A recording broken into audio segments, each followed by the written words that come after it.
Hey guys, today we'll be going over how to do the exotic bounty chain for the pulse rifle Bad Juju and the shotgun Invective. As usual, to get an exotic bounty, you just need to keep turning in your Vanguard and Crucible bounties, and eventually you should receive a set of exotic bounties to pick from. We'll start with Bad Juju, which can be selected from either set of bounties that you can get under the name of Tolan's Legacy. The first thing you'll do is talk to Akora Ray, and she'll tell you to look for fragments of his journal. You'll have to run any 25 strikes to complete this part of the bounty. The easiest way to do this is to just speed run through the summoning pits or the nexus. These are definitely the fastest strikes to do, and you can do them at any difficulty. Going with random people, I was able to clear the summoning pits in around 7 to 8 minutes per run. You could probably do that a little bit faster if you bring a couple of friends. The weekly heroic gives you 2 completions, and the nightfall gives you 3 completions, but I don't know if it's repeatable. I didn't try. After you complete the 25 strikes, you'll head back to Akora Ray for the next part. She will send you to the gunsmith. The gunsmith will tell you to visit Zur with a black market coupon to buy a darkness-infused weapon frame, which will cost you 1 strange coin. After you buy the frame, head back to the gunsmith for the next part, which requires you to get 10,000 Guardian kills in Crucible. Alright, so it's not exactly 10,000 Guardians, because each person that you kill is worth 75 points. Warlocks are worth double, 150 points, so you'll need in between 67 and 134 kills in order to complete this part of the bounty. 134 is the most you'll need, 67 is the least, but I really doubt you'll be killing 67 Warlocks in a row in Crucible.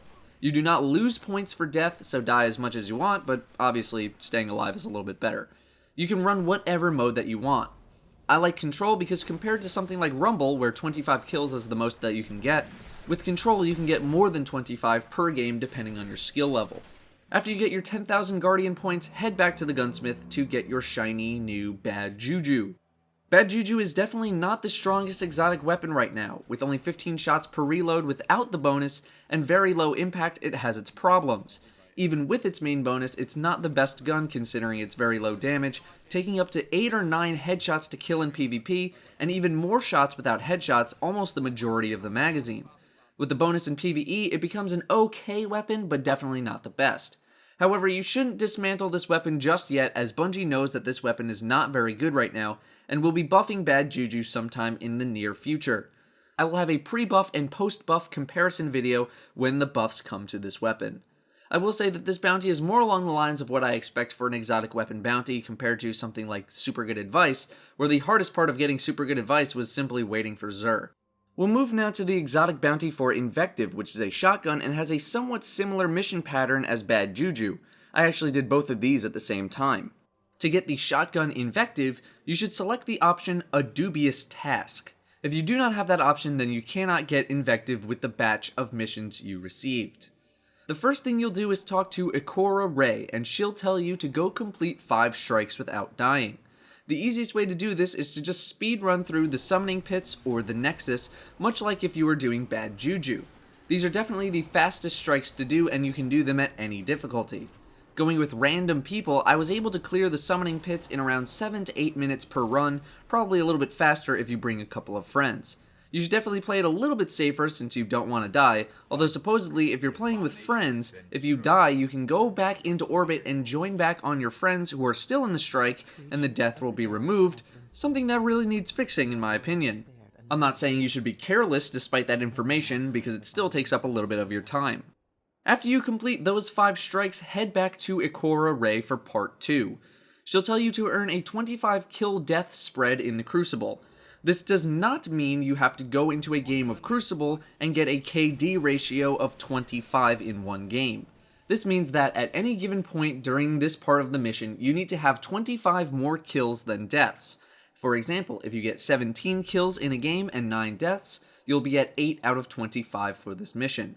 However, after my first game where I went 21-7 with 8 assists in Control, my completion was at 22 out of 25. If we add assists to the mix, that means I was 29-7, which would give the 22 out of 25, but I didn't check my bounty status often enough during the game to come to a specific conclusion. This can be performed in any Crucible game mode. My favorite is Control, and I like it because it doesn't cap the amount of kills that you can get, unlike something like Rumble. After you complete part 2, head back to Akora for part 3. Part 3 requires you to simply complete a weekly strike activity. This can be either the weekly heroic or the nightfall heroic. If you're level 28 or higher, I'd actually encourage doing the nightfall instead of the weekly, because the nightfall typically gives you a burn modifier, which increases the damage of an element by 300% by your weapons. It also buffs the enemy's weapons, but I would argue that the benefits outweigh the negatives. If the weekly heroic has a burn modifier on it for that week, just run the weekly instead. Obviously, if you're not level 28 or higher, you should just run the weekly. After you complete the weekly activity for part 3, you'll have one more thing to do. You'll need to go to the gunsmith and buy the final component from him for 50 special ammo synthesis. That'll cost you 12,500 glimmer. After you buy the component, head back to a core array to pick up your brand new shotgun.